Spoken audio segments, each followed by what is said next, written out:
Pernikahan bukan hanya soal janji di pelaminan, tapi tentang bagaimana dua hati tetap bertahan, meski waktu dan keadaan perlahan mengikis rasa. Ini adalah kisah tentang seorang istri yang haus akan perhatian, seorang suami yang terlalu sibuk mengejar tanggung jawab, dan seorang pria lain yang hadir di saat cinta mulai kehilangan arah. Dalam keheningan malam, dalam dekapan yang terjadi dalam gelap, sebuah rahasia terbentuk. Dan pilihan paling menyakitkan harus diambil. Asterisk, kisah penuh luka, pengkhianatan, dan harapan untuk kembali. Hujan turun deras malam itu. Rintiknya membasahi genteng rumah sederhana di sebuah kompleks militer. Tari duduk diam di sofa, mengenakan daster panjang berwarna biru muda, rambutnya digelung seadanya. Suara tetesan hujan di luar seperti menyatu dengan hatinya yang sepi kosong, tanpa hangat.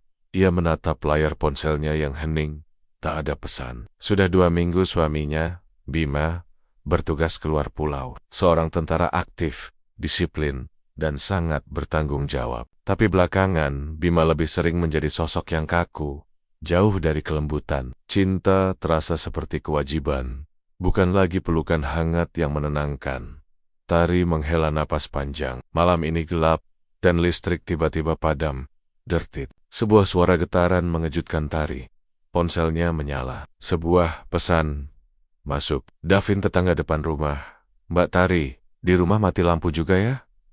Mau saya bantu pasang lilin? Tari regu. Davin, pria duda 1 anak yang tinggal sendirian setelah perceraian. Dikenal ramah dan sering membantu warga sekitar. Tapi kedekatannya dengan Tari sering jadi bisik-bisik kecil di telinga para ibu komplek.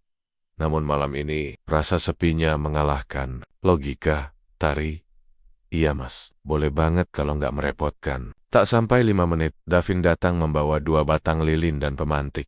Ia mengetuk pintu pelan. Tok, tok. Tari membuka pintu. Wajah Davin tampak samar dalam cahaya redup dari senter HP-nya. Mbak, ini lilinnya.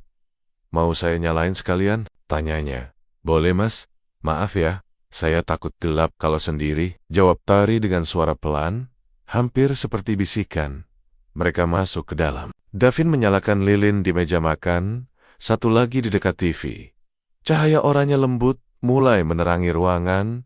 Tari duduk lagi, kali ini di sofa yang berseberangan dengan Davin.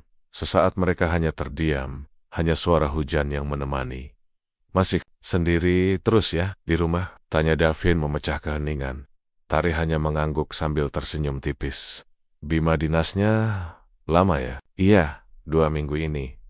Kadang bisa sebulan, jawab Tari pelan. Lalu tanpa sadar, suara itu berubah jadi keluhan. Saya sering sendirian. Kadang sampai lupa rasanya dipeluk suami sendiri. Davin menatapnya dalam diam. Tari seperti tak sadar dirinya baru saja mengungkapkan kerinduan terdalamnya kepada lelaki lain. Maaf mas, Saya kebanyakan ngomong. Tari menunduk. Malu, Davin menggeleng pelan. Nggak apa-apa kok mbak. Saya ngerti rasanya. Dulu saya juga punya istri yang suka merasa ditinggal. Sampai akhirnya dia milih ninggalin. Tari menoleh pelan. Edek, di antara mereka berdua, 2 hati yang pernah dan sedang kesepian. Kemudian petir menyambar keras. BRAK, Tari refleks terlonjak dan memegang lengan Davin. Maaf, katanya sepat-sepat sambil menarik tangannya. Tapi Davin tak melepaskannya. Ia menatap Tari yang matanya tampak berkoke-koka karena gugup. Mbak Tari, kalau mbak butuh seseorang buat dengerin, saya ada di depan rumah. Kapan aja. Terima kasih mas. Tapi saya takut saya terlalu nyaman. Davin mendekat sedikit. Suaranya lebih rendah. Mbak, saya nggak bakal maksa.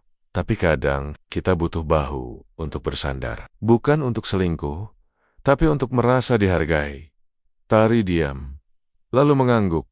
Tapi hatinya berkecamuk. Ia tahu, kalimat itu sederhana, tapi bisa membuka celah. Yang berbahaya. Tak lama, Davin pamit pulang. Tapi sebelum keluar, ia menoleh sekali lagi. Jaga diri ya mbak, jangan biarkan kesepian menghancurkan hati yang setia. Tari hanya mengangguk. Menatap punggung Davin yang menghilang di balik pintu. Malam itu, ia tidak menangis, tapi juga tak bisa tidur. Dadanya penuh rasa bersalah yang bercampur dengan sesuatu yang lebih membingungkan, rasa nyaman yang datang dari pria lain.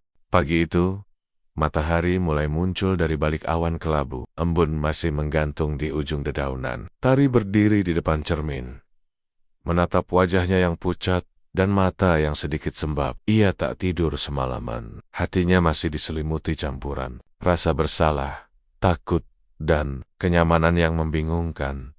Ia memegang secangkir kopi panas, lalu duduk di beranda rumahnya. Dari kejauhan, terdengar suara ibu-ibu kompleks sedang berkumpul di pos ronda. Seperti biasa. Tapi kali ini telinganya menangkap sesuatu yang membuat jantungnya berdetak lebih cepat. Itu loh, si Tari. Semalam mati lampu tahu-tahu si Davin. Ke rumahnya, hah? Malam-malam gitu. Ngapain coba? Ya, katanya sih bawa lilin. Tapi masak harus sampai 1 jam di dalam rumah. Waduh, suaminya aja lagi dinas. Gawat itu. Tari tercekat, tangannya gemetar. Hampir menumpahkan kopinya.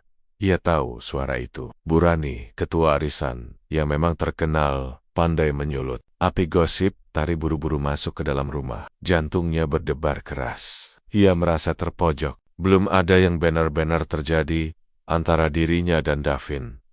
Tapi orang-orang sudah menuding dengan mata tajam. Apa ini harga dari 1 malam gelap bersama pria lain meski hanya bertukar kata? Siang yang menyesakkan pukul 13.00, Tari sedang menjemur pakaian ketika seorang wanita muda menghampirinya. Lia, istri muda dari tetangga baru yang tinggal 2 rumah dari ujung gang.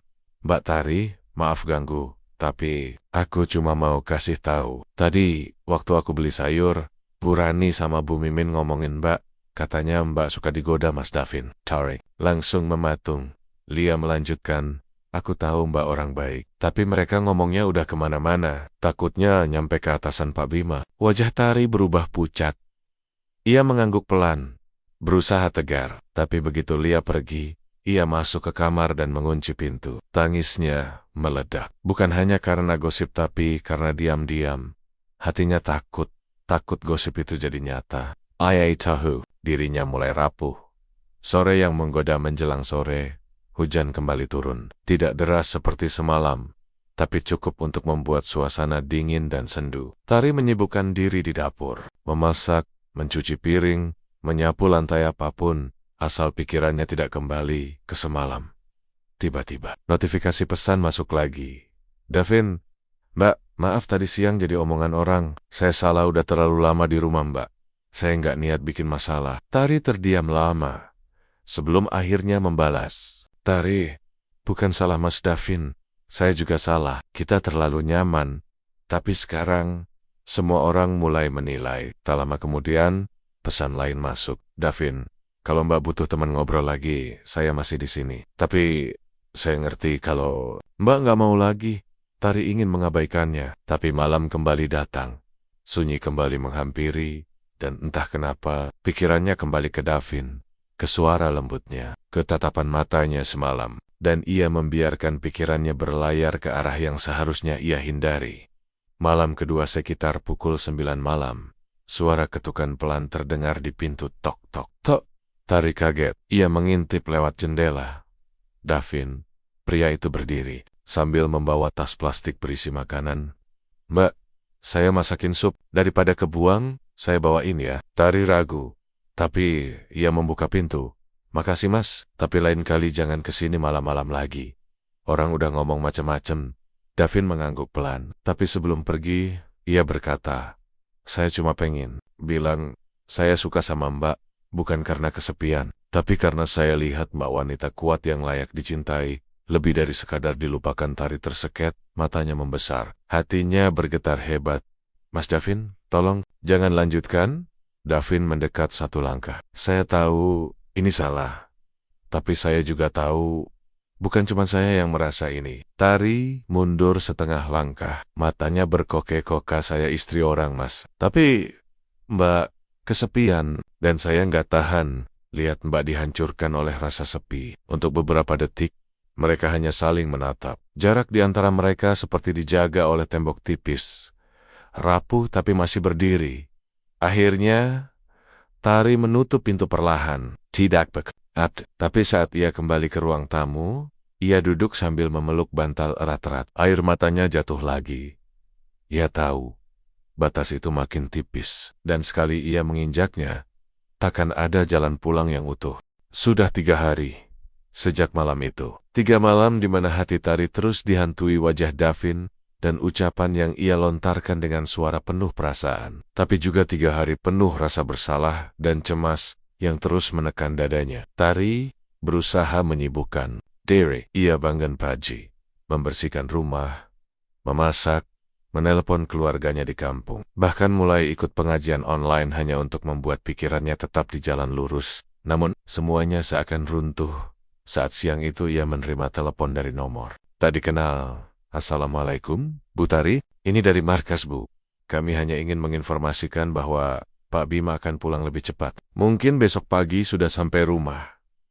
Tari langsung terdiam. Napasnya tercekat.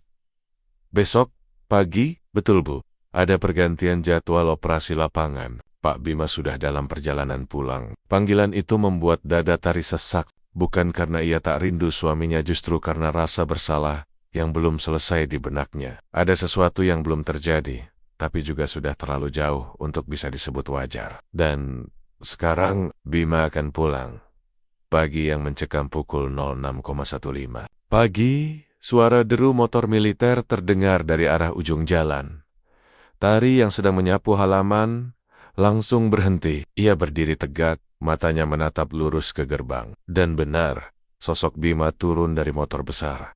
Masih lengkap dengan seragam dan tas besar di punggungnya. Assalamualaikum. Suara itu berat, tegas, dan maskulin seperti biasa. Waalaikumsalam, jawab Tari sambil tersenyum canggung.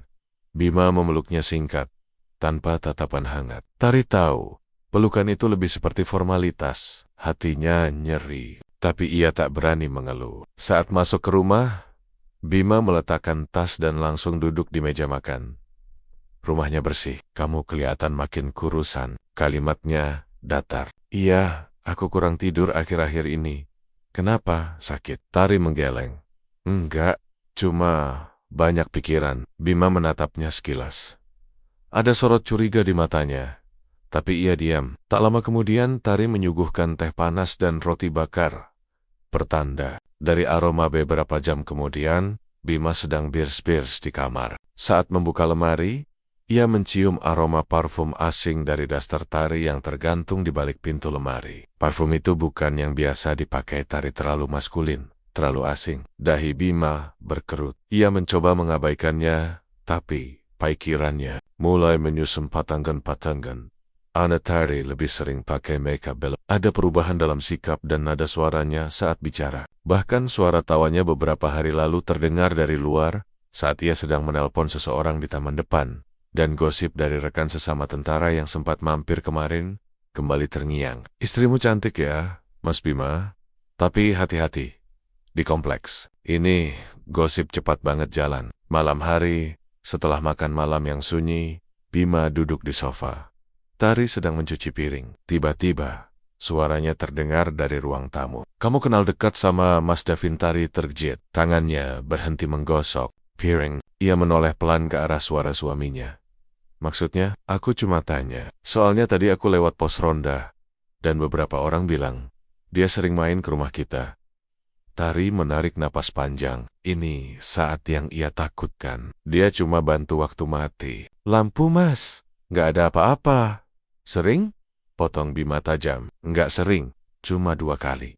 Dan itu pun sebentar. Bima berdiri dan menatap istrinya dalam-dalam. Tari, aku tahu aku nggak selalu bisa ada buat kamu. Tapi jangan jadikan itu alasan buat cari kehangatan di luar. Tari merasa dadanya meledak. Ia menatap Bima dengan mata berkaca-kaca. Aku nggak pernah minta kamu sempurna, Mas. Tapi kamu juga nggak pernah kasih aku ruang untuk bicara apologi merasa dicintai.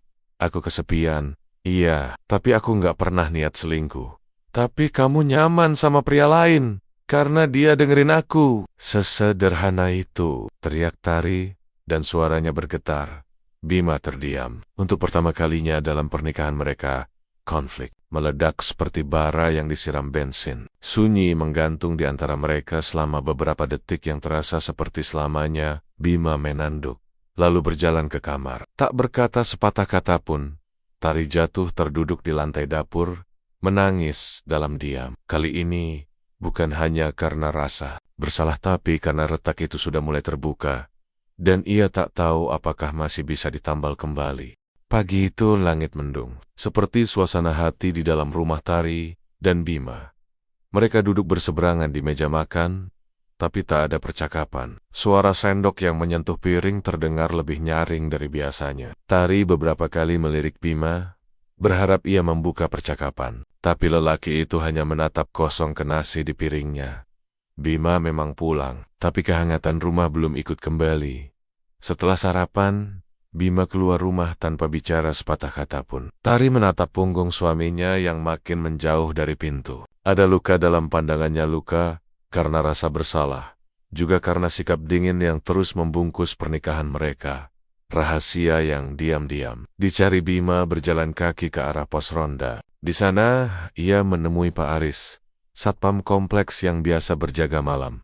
Pak Aris, saya mau tanya sesuatu. Iya, Pak Bima, silakan. Waktu saya masih di luar kota, ada yang aneh di rumah saya nggak? Pak Aris tampak ragu. Tapi ia berkata pelan.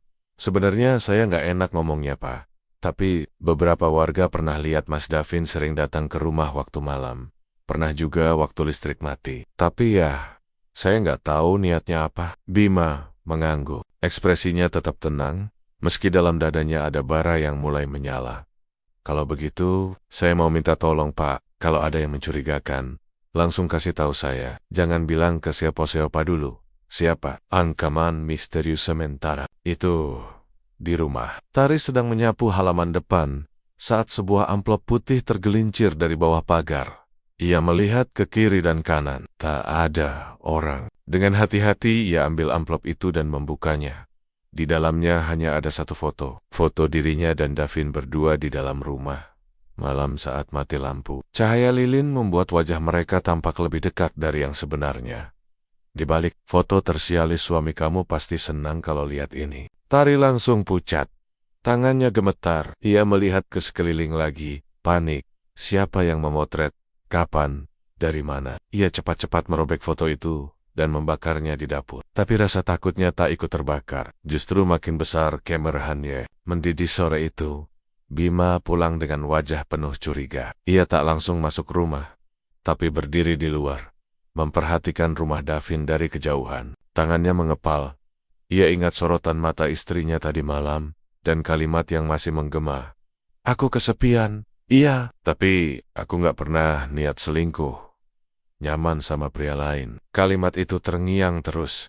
Tiba-tiba pintu rumah Davin terbuka. Davin keluar membawa sampah. Ia melihat ke arah Bima, mengangguk kecil. Tapi Bima hanya menatap dingin. Tanpa basa-basi, Bima melangkah mendekatinya.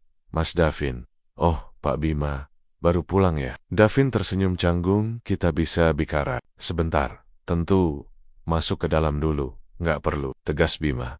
Mereka berdiri di depan pagar rumah. Bima menatap tajam. Saya cuma mau tahu satu hal. Apa ada sesuatu antara kamu dan istri saya? Davin terkejut, lalu gelagapan. Maaf. Maksudnya, kami cuma tetangga biasa, Pak. Saya cuma bantu waktu mati lampu 2 kali. Pethon, Bima, dan cuma kebetulan kamu ada di rumah saya saat saya nggak ada. Davin mulai terlihat gugup. Saya nggak ada niat macam-macam, Pak. Tapi saya minta maaf kalau kehadiran saya bikin tidak nyaman. Bima menghela napas panjang. Ia menatap lelaki itu dengan pandangan berat. Saya bukan orang bodoh, tapi saya juga bukan pemarah. JD, dengar baik-baik. Jaga jarak dari istri saya. Mulai sekarang, atau saya yang urus. Davin hanya mengangguk. Kata-kata Bima seperti palu yang menghantam keras, tapi ia memilih diam. Ia sadar, situasi sudah melewati garis aman. Pertarungan dingin di dalam rumah malamnya. Suasana rumah semakin mencekam. Tari menyadari perubahan sikap Bima, tapi ia takut bertanya. Sampai akhirnya, saat mereka duduk di ruang tengah tanpa suara, Bima membuka percakapan. Kamu dapat kiriman foto tadi siang? Tari tersentak. Ia menoleh cepat. Kamu tahu, aku lihat seseorang meninggalkan amplop di pagar lewat CCTV depan. Aku baru lihat sore ini. Tari menandak. Suaranya bergetar. Aku nggak tahu siapa yang ngirim, tapi aku bersumpah, Mas, nggak pernah terjadi apa-apa. Bima menatapnya tajam. Tapi kamu simpan perasaan kan? Tari meningges. Aku nggak tahu, aku bingung, tapi aku nggak pernah melangkah lebih jauh, Mas. Sungguh, kamu nggak melangkah, tapi kamu nyaris jatuh. Kata-kata itu menghantam, seperti pedang. Tari memeluk dirinya sendiri. Bima berdiri, lalu berjalan ke kamar. Tak ada pintu yang dibanting, tak ada teriakan. Tapi justru itulah yang lebih menyakitkan. Keheningan mereka menyimpan lebih banyak luka daripada pertengkaran. Keras. Akhir malam yang mencekam saat Tari hendak tidur, ponselnya berbunyi. Nomor tak dikenal lagi. Dengan tangan gemetar, ia angkat. Kamu pikir bisa sembunyi dari semuanya? Aku tahu kamu. Dan suamimu bukan orang sabar. Nikmati malam-malam terakhir di rumah itu, sebelum semuanya hancur. Klik, telepon ditutup. Tariq menjatuhkan ponsel ke lantai. Matanya membelalak. Ia sadar, kini bukan hanya suaminya yang mencurigainya, tapi ada seseorang di luar sana yang mengintai setiap langkahnya dan mungkin ingin menghancurkan semuanya. Pagi itu, kabut masih menggantung di halaman. Tari duduk di kursi makan, menatap kosong ke cangkir kopinya yang sudah dingin. Semalaman ia tidak tidur. Ancaman lewat telepon masih terngiang jelas di telinganya. Nikmati malam-malam Tariq. Di rumah itu, sebelum semuanya hancur, wajahnya pucat, kantung matanya menghitam, pikirannya kacau. Sementara itu, Bima sedang duduk di ruang tengah, membuka laptop dinasnya. Ia sudah mulai menghubungi beberapa rekan militernya yang punya akses ke pelacakan nomor anonim. Ia memang belum bilang pada Tari. Tapi sebagai prajurit, ia punya insting ketika ada yang tidak beres dan ini lebih dari sekadar cinta segitiga permainan yang dimulai. Tari sedang menjemur pakaian saat sebuah motor berhenti di depan rumah. Seorang kurir mengantarkan paket tanpa nama pengirim. Di dalamnya hanya ada selembar flash disk dan secari kertas bertuliskan, "Kau bisa bohong pada suamimu." Tapi kamera tidak pernah tidur. Tari langsung panik. Ia bawa flash disk itu ke dalam rumah dan menutup semua pintu serta gorden. Tangannya gemetar saat memasukkan flash disk ke laptop. Video itu berdurasi 56 detik. Rekaman malam saat mati lampu ia dan Davin duduk berdekatan di sofa, hanya diterangi cahaya lilin. Tak ada pelukan, tak ada ciuman. Tapi tatapan mata mereka begitu jelas, terlalu dalam untuk dianggap sekadar tetangga. Wajah Tari memucat, dadanya berdegup kencang. Titik balik, konfrontasi kedua sore harinya. Bima pulang lebih awal. Tari yang masih terpukul karena video itu, duduk di ruang tamu sambil memainkan cincin kawinnya. Bima datang sambil membawa hasil pelacakan nomor anonim. Ia meletakkan dokumen di atas meja dan menatap Tari. Aku tahu siapa yang kirim ancaman itu. Tari menoleh cepat. Siapa, Mas? Namanya Ferry. Dulu teknisi CCTV kompleks. Dia pernah dipecat karena ngintip ibu-ibu lewat kamera tersembunyi yang dia pasang diam-diam. Tapi apa hubungannya sama aku? Kemungkinan besar dia pasang kamera kecil di salah satu tiang listrik. Aku sudah minta anak Intel buat cek semua lokasi sekitar rumah kita. Tari menutup mulutnya, menahan tangis. Kepalanya pening. Mas, aku nggak tahu harus gimana. Aku malu, takut, dan aku nggak tahu harus percaya pada siapa. Kamu harusnya percaya sama aku, kata Bima dengan suara berat. Kita udah janji saling jaga, tapi sekarang kita berdua lepas kendali. Tari menangis, lalu berkata lirih, aku nggak pernah tidur sama dia, Mas. Tapi aku akui, aku sempat berharap dia lebih peduli dari kamu. Bima mengangguk pelan. Tidak marah, tapi juga tidak langsung memaafkan. Yang paling menyakitkan itu bukan saat istri berzina, tapi saat hatinya bukan milik suaminya lagi. Suasana membeku. Dua hati yang sama-sama patah, tapi tak tahu bagaimana menyatukannya kembali. Plot twist, serangan terbuka malam harinya. Saat mereka mencoba berbicara lebih tenang, tiba-tiba terdengar suara keras dari depan rumah. Seseorang melempar batu bata ke arah jendela, memecahkan kaca bagian ruang tamu. Tari berteriak. Bima langsung berlari keluar dengan tongkat besi di tangan. Tapi pelaku sudah kabur naik motor. Di batu itu terikat kertas. Ini baru permulaan.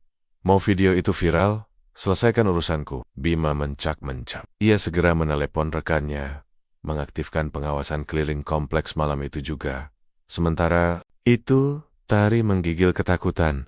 Ia merasa terpojok, diburu rasa bersalah. diteror orang tak dikenal, dan terancam kehilangan suami. Davin terseret kembali keesokan harinya. Davin datang ke rumah Tari. Tanpa aba-aba, Bima langsung membukakan pintu dan berdiri menghadangnya. "Mau apa kamu?" "Saya cuma mau minta maaf, Pak. Saya baru tahu semua ini jadi runyam." "Kamu pikir kamu hanya datang, minta maaf, dan semuanya selesai? Sekarang istri saya diteror. Saya hampir kehilangan rumah tangga. Dan kamu cuma bilang maaf?" Davin menunduk. "Saya siap tanggung jawab, Pak. Kalau perlu saya ngaku ke warga, ke kantor kompleks, saya bersedia." Tari, dari balik pintu, berteriak, "Jangan Mas Davin, jangan tambah kacau. Ini bukan cuma tentang kita." Bima menatap keduanya. "Kalian pikir kalian korban? Tidak. Kalian pelakunya. Dan sekarang aku yang harus memungut puing-puing ini." Davin pergi dengan wajah kecewa, tapi ia sadar terlalu banyak luka yang telah ia toreh. Meski tanpa menyentuh, malam harinya, Bima dan Tari duduk berdampingan, tidak berbicara lama, hanya saling memandangi layar TV yang tak menyala. Akania berkata pelan, "Kalau kamu gak bisa maafin aku terima."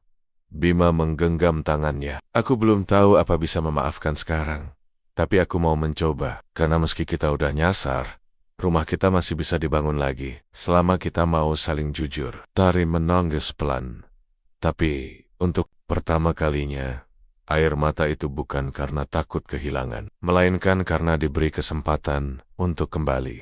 Hari-hari berlalu dalam ketegangan. Rumah Tari dan Bima sudah seperti ladang ranjau emosional tenang di permukaan. Tapi setiap langkah bisa saja memicu ledakan baru.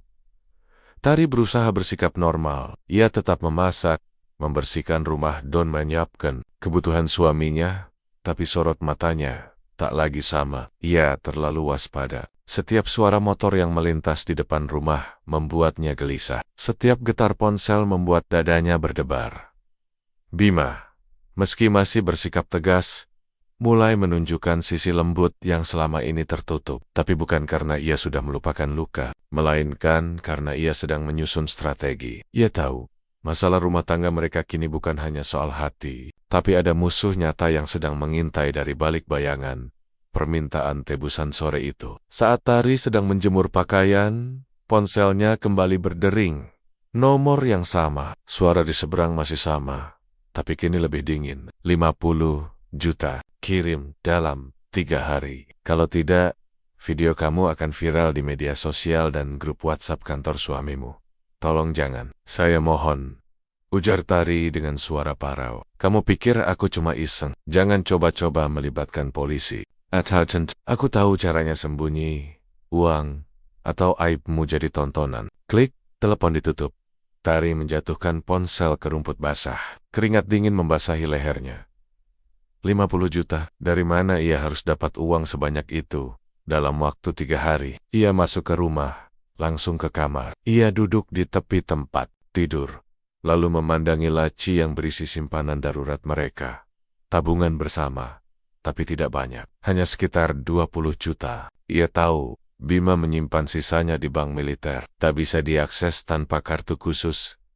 Bima menyusun perang tanpa sepengetahuan Tari. Bima sudah menugaskan 2 rekan militernya, yang kini bertugas di kesatuan intelijen, untuk menyelidiki keberadaan Ferry. Lewat jaringan, mereka melacak lokasi ponsel si pemeras yang sempat aktif beberapa kali di kawasan kontrakan tua di belakang pasar. "Kita tunggu dia kirim instruksi penyerahan uang," ujar salah satu temannya. "Saat itu, kita tangkap tangan." Bima mengangguk, tapi ia tetap merahasiakan semua ini dari Tari.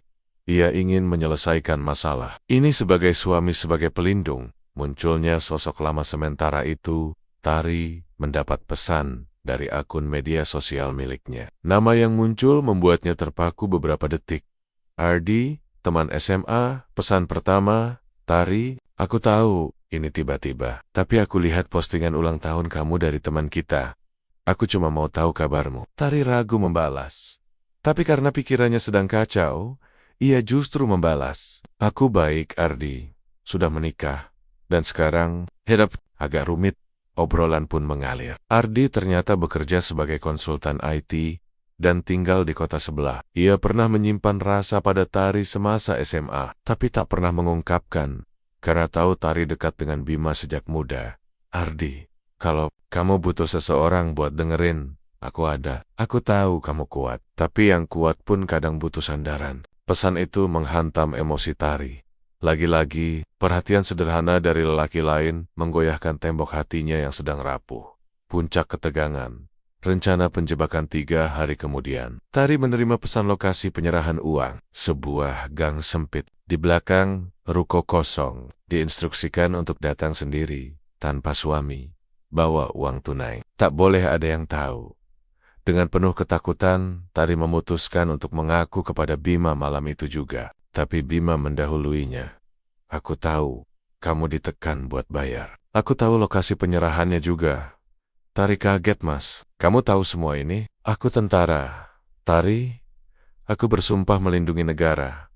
Tapi aku juga punya tanggung jawab melindungi istri. Aku gak akan biarin kamu sendirian menghadapi ini. Air mata Tari jatuh. Kali ini bukan karena ketakutan, tapi karena merasa benar-benar dilindungi. Mungkin untuk pertama kalinya sejak lama, ia melihat suaminya sebagai pelindung. Bukan hanya pria disiplin berseragam. Penjebakan malam hari malam, penyerahan uang, Tari datang ke lokasi sesuai perintah. Ia membawa tas berisi uang palsu rekayasa Intel yang tampak asli. Bima dan 2 anggota Intel lain mengawasi dari mobil tak jauh dari sana. Tari berdiri gemetar di ujung gang gelap. Lalu dari kejauhan, sosok laki-laki berjaket hitam dan masker muncul. Ia melangkah pelan, tapi sigap. Uangnya? Tanya si pria. Tari menyerahkan tas dengan tangan gemetar. Tiba-tiba, pria itu membuka tas. Dan, tangkap, suara Bima menggelegar dari balik gang. 2 tentara berpakaian preman langsung membekuk si pria. Lepas! Gila kalian! Aku cuma butuh uang! Teriak Ferry panik. Bima mendekat, menatapnya. Dengan, kamu bukan cuma minta uang. Kamu mainkan harga diri istri saya. Kamu rusak rumah tangga orang. Ferry diborgol dan dibawa ke markas militer untuk diinterogasi. Malam itu, ancaman yang menghantui Tari selama berminggu akhirnya berakhir. Namun luka tak serta-merta sembuh. Setelah semua selesai, Tari dan Bima duduk berdua di ruang tamu. Rumah kini tenang, tapi suasana belum sepenuhnya pulih. Mas, Tari membuka suara. Pelan, apa kamu bisa benar-benar maafkan aku? Bima menatap mata istrinya dalam-dalam. Aku belum sepenuhnya lupa, tapi aku tahu kamu tidak berkhianat sejauh itu. Dan, aku sadar, aku juga salah karena membuatmu merasa sendiri. Jadi kita masih bisa mulai lagi? Kita nggak bisa mulai dari nol, tapi kita bisa mulai dari sekarang. Beberapa hari telah berlalu sejak penangkapan Ferry. Rumah Tari dan Bima mulai terasa tenang kembali. Tak ada lagi pesan ancaman. Tak ada batu yang dilempar ke jendela, dan tak ada lagi rasa takut yang menggantung di langit-langit rumah mereka. Namun, meski ancaman eksternal telah padam, bukan berarti badai dalam hati mereka telah reda. Tari masih sering termenung, memikirkan apa yang hampir ia hancurkan sendiri. Bima, meskipun mencoba bersikap tenang, kadang terlihat menyendiri di halaman malam mulam, menyalakan rokok yang biasanya tak pernah ia sentuh saat di rumah. Pagi itu, Tari mendapat pesan dari Ardi, teman SMA yang sempat menghubunginya lewat media sosial. Ardi, aku lagi ada di kota, ada urusan kerja. Kalau kamu nggak keberatan, bolehkah kita ketemu sebentar? Aku cuma ingin ngobrol.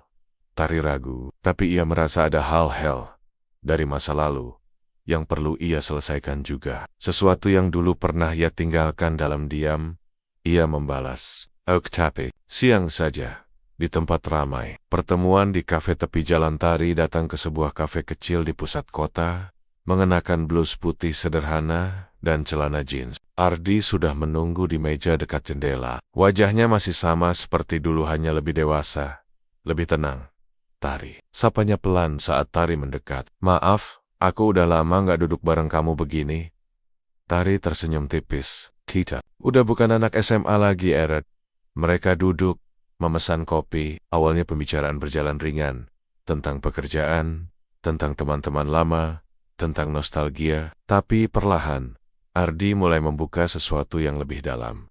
Tari, dulu aku suka sama kamu, tapi aku tahu kamu sama Bima. Tari, aku tahu waktu kamu putus sama Bima sebentar sebelum kalian nikah. Aku pernah coba cari kamu, Tapi kamu hilang. Tiba-tiba kamu menikah. Tari terdiam. Dulu, semasa kuliah, ia dan Bima sempat berpisah karena pertengkaran hebat. Dan saat itu, memang, Ardi hampir masuk ke dalam hidupnya. Tapi ia tak pernah benar-benar beri ruang karena hatinya tetap kembali pada Bima. Ardi, aku hargai perasaanmu waktu itu. Tapi, aku udah milih jalan hidupku. Dan sekarang aku sedang mencoba memperbaikinya. Ardi menatap dalam. Aku tahu kamu pernah bahagia sama dia, tapi kamu juga terluka. Dan maaf kalau aku lancang. Tapi, kamu masih pantas dapat kebahagiaan yang lebih. Tari merasa jantungnya berdegup kencang. Ia segera berdiri. Maaf, Earth. Aku harus pulang. Bima yang mencium perubahan sore itu, Bima pulang lebih cepat dari biasanya. Tari sedang menyiram tanaman di depan rumah. Wajahnya tegang. Kamu dari mana tadi siang? Tanya Bima sambil melepas sepatunya. Ketemu teman lama. Ardi. Teman SMA. Cuma ngobrol sebentar. Bima menatapnya dalam. Ada jeda sunyi. Dia yang dulu pernah suka sama kamu kan? Tari terkejut. Kamu tahu, dulu waktu kita putus, kamu sempat dekat sama dia. Aku tahu, meskipun kamu gak pernah cerita. Tari tak bisa berkata apa-apa. Kamu mau jujur sekarang, atau nanti aku dengar dari orang lain? Kami cuma ngobrol, Mas. Gak lebih. Aku butuh nutup masa lalu. Itu aja. Bima diam beberapa detik, lalu berkata pelan, kamu bilang butuh nutup masa lalu. Tapi kadang, membuka pintu yang udah ditutup justru undang angin baru. Tari merasa terpojok. Ia tahu, niatnya tidak salah, tapi mungkin caranya yang tidak tepat. Malam harinya, saat Tari sedang membereskan pakaian, ponselnya berbunyi. Dari Ardi, maaf, kalau pertemuan tadi bikin kamu gak nyaman. Tapi, aku cuma mau kamu tahu satu hal. Perasaan itu belum hilang. Kalau suatu hari kamu butuh seseorang yang benar-benar ngerti kamu, aku di sini. Tari membaca pesan itu dengan tangan gemetar. Ia hapus pesan itu tapi bayangan isi kalimatnya tertinggal di kepalanya. Perasaan itu belum hilang. Kecurigaan meningkat keesokan harinya. Bima membuka laptop kerja yang biasa dipakai bersama di rumah. Secara tak sengaja, ia menemukan riwayat pencarian Tari tangkapan layar alamat kafe dan juga profil media sosial Ardi yang sempat dibuka berulang kali. Darahnya mendidih, bukan karena Tari selingkuh, tapi karena ia diberi separuh kejujuran. Saat Tari masuk ke ruang kerja, Bima duduk diam, tapi ekspresinya tak bisa disembunyikan. Kamu bilang cuma ngobrol, tapi kamu nyari dia di media sosial, kamu buka-buka profilnya, kamu balesin pesannya. Tari tertegun. Aku cuma butuh penjelasan dari masa lalu. Aku bingung, Mas. Aku lelah, terus dianggap salah. Tapi aku juga nggak tahu gimana cara jadi istri yang benar buat kamu. Jangan bawa-bawa luka sebagai alasan buka hati buat orang lain. Suara Bima mulai meninggi. Luka itu ada karena kamu juga, Mas. Bentak Tari sambil menitikan air mata. Kamu ada di rumah, tapi hatimu entah di mana. Aku nggak bisa terus hidup seperti ini. Jadi orang yang kamu sentuh tanpa cinta, kamu pandangi tanpa harapan. Bima menatapnya dengan sorot mata kecewa. Kalau kamu merasa begitu, kenapa nggak pergi sekalian sama dia? Tari membeku. Untuk beberapa detik, dunia seolah berhenti kalau itu yang kamu inginkan. Jawab Tari pelan, lalu berbalik menuju kamar, membanting pintu di belakangnya. Akhir malam diam yang menyiksa malam itu. Mereka tidur dalam diam, bersebelahan di ranjang yang sama, tapi seakan terbentang lautan, tak ada sentuhan, tak ada sapaan.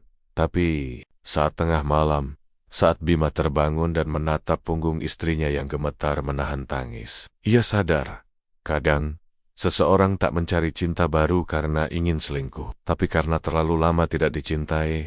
Pagi itu langit mendung, mencerminkan suasana hati Tari. Ia duduk di tepi ranjang, memandangi koper setengah terbuka. Di dalamnya, belum ada pakaian, hanya beberapa dokumen penting dan foto lamanya bersama Bima. Malam sebelumnya, pertengkaran hebat, meledak.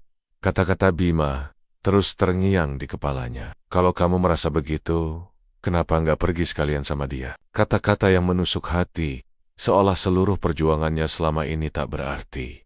Air matanya jatuh lagi pagi itu. Di kamar sebelah, Bima juga tidak bisa tidur semalaman. Ia duduk sendirian di teras, menyalakan rokok demi rokok, matanya kosong, menatap jalanan, Kedatangan tak terduga sekitar pukul 10 pagi. Suara ketukan terdengar dari luar rumah. Tari membuka pintu dengan ragu. Ardi berdiri dengan wajah tegas dan membawa sebuah tas kecil di tangan. Ia menatap Tari, lalu melirik ke dalam rumah. Aku tahu ini mungkin gila, tapi aku datang bukan cuma buat nostalgia, Tari. Aku datang karena aku yakin kamu layak dapat hidup yang lebih baik, lebih damai. Tari melirik ke dalam, takut Bima mendengar. Ardi, kamu gak seharusnya datang ke sini. Aku tahu, tapi aku gak bisa diam tahu kamu hidup dalam bayang-bayang pernikahan yang setengah hidup. Kamu gak bahagia, Tari. Kamu sendiri mengakuinya. Itu bukan urusanmu. Suara berat dari belakang membuat Tari tersentak. Bima berdiri di ambang pintu. Wajahnya keras, rahangnya mengeras, matanya penuh amarah yang ditahan. Apa yang kamu mau, Ardi? Bawa istri orang dari rumahnya. Kalau dia memang masih mau bertahan di pernikahan yang cuma menyisakan luka dan saling curiga, aku akan pergi. Tapi kalau dia mau kesempatan baru, aku siap menunggu. Tari berdiri di tengah-tengah dua pria itu. Tangannya gemetar, jantungnya berdetak tak karuan. Suasana seperti teater bisu, hanya diisi napas berat dan tatapan tajam. Pilihan yang membelah hati Tari menatap Bima, suaminya. Lelaki yang pernah begitu ia cintai, yang dulu membuatnya merasa aman, tapi juga yang membuatnya merasa kesepian terlalu lama. Lalu ia menatap Ardi, lelaki dari masa lalu, yang datang membawa perhatian, ketulusan, dan mungkin sebuah harapan. Baru, suara Tari hampir tak terdengar. Aku gak pernah ingin ini semua terjadi. Aku cuma ingin dicintai, dimengerti, tanpa harus merasa bersalah karena aku butuh disayangi. Bima mendekot, suaranya pelan namun jelas. Kalau kamu mau pergi, aku gak akan tahan. Tapi sebelum kamu memilih, aku cuma ingin kamu tahu satu hal. Aku memang terlambat sadar, tapi sejak semua ini terjadi, aku mencoba berubah. Aku bangga, pagi berharap bisa dekat lagi sama kamu. Aku pasang pengawasan, bukan buat curiga, tapi buat melindungi kamu. Aku belajar dengar, meskipun kadang masih gagal. Ardi menyela, dan aku bisa berikan kamu itu, tanpa harus kamu menderita dulu. Aku tahu kamu lebih dari sekadar istri seorang tentara. Kamu wanita yang layak bahagia dari awal. Air mata Tari jatuh. Ia memejamkan mata, menggenggam kedua tangannya di depan dada. Suara tangisnya tertahan. Aku nggak akan pergi. Ardi tertegun. Tari, kamu yakin? Aku masih mencintainya. Aku terluka. Iya, tapi luka itu bukan alasan untuk meninggalkan janji yang pernah aku ucapkan di depan Tuhan. Bima menatapnya, matanya mulai memerah. Dan kamu, Tari menatap Ardi. Terima kasih, udah datang. Tapi aku nggak bisa melangkah ke masa depan kalau aku terus lari dari masalah masa kini. Ardi mengangguk, pelan. Wajahnya penuh kecewa, tapi ia menghargai kejujuran itu. Aku mengerti. Jaga dia, Bima. Jangan buat dia menangis lagi. Adik berbalik dan pergi tanpa kata lagi. Langkahnya pelan, tapi mantap. Tari menutup pintu perlahan, menahan air mata yang terus mengalir. Malam itu, Bima memegang tangan Tari untuk pertama kalinya sejak sekian lama. Aku nggak sempurna, Ri, tapi kalau kamu masih bersedia, aku mau belajar jadi suami yang kamu butuhkan. Aku nggak minta kamu sempurna. Aku cuma minta kamu ada secara hati. Jangan biarkan aku merasa sendiri lagi. Mereka berdua saling bukan pelukan penuh gairah, tapi pelukan dua orang yang saling jatuh. Dan kini mencoba saling menopang untuk bangkit bersama.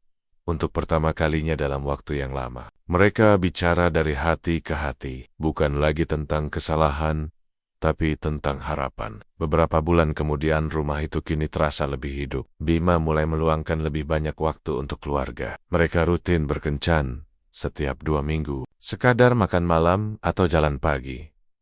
Tari juga memulai kembali hobinya melukis, hobi yang dulu dikubur karena kesibukan rumah tangga. Dan di ruang tengah, tergantung sebuah lukisan berjudul Dekapan dalam Gelap, sepasang siluet yang saling merangkul, di tengah badai, tapi tetap berdiri. Luka mereka tak sepenuhnya hilang, tapi mereka belajar bahwa cinta bukan tentang sempurna, melainkan tentang siapa yang tetap tinggal, bahkan ketika dunia seperti ingin memisah.